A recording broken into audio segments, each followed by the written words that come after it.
What's going on, you guys? James here with some real news, and sadly this is not a happy update.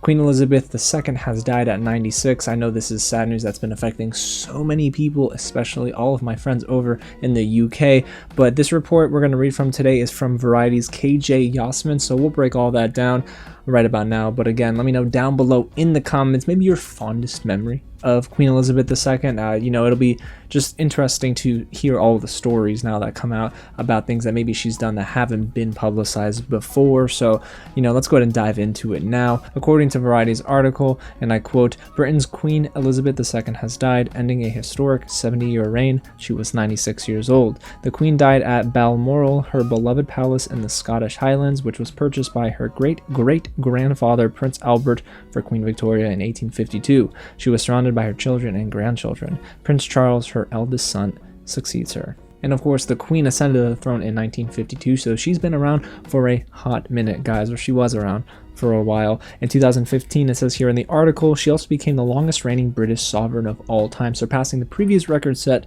by Queen Victoria.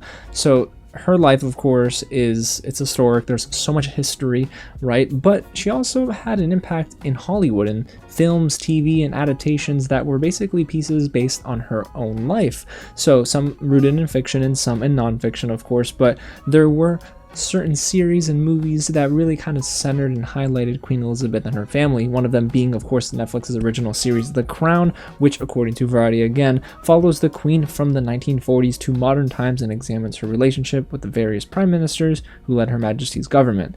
Now, personally, I've never watched that show, but I do know a lot of people are fans of The Crown. But it doesn't stop there, of course. Helen Mirren played the British monarch in 2006's film The Queen, which was written by the Crown creator Peter Morgan and directed by Stephen Frears. So, very interesting, of course, to see all of these bits of work and how popular they are because of who Queen Elizabeth II was and sort of the power and the weight that she had in this space. But then there's also Spencer, a film that I loved from last year.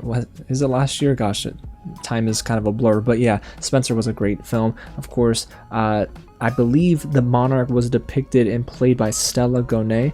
The film, of course, stars Kristen Stewart. So this is basically someone who leaves behind a huge legacy.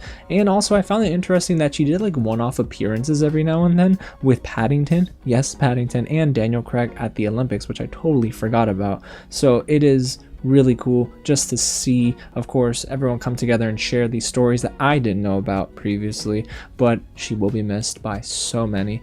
So yes, there you have it. That is the news of the day. Queen Elizabeth II has died at 96. They said just to debilitating health, excuse me. So there have been so many of these sort of reports where she's on the verge of dying, but she's pulled through, and this time though she passed away. And I believe her son, of course, might not even take the name King Charles III, if I'm not mistaken, but the New York Times reported that he could take any sort of name that he wanted. So it's going to be interesting to see how the UK reacts. But today being, what we thought was going to be a big news day with Disney Plus, well, Disney Plus Day kind of put a lot of their announcements on hold because of this impending news.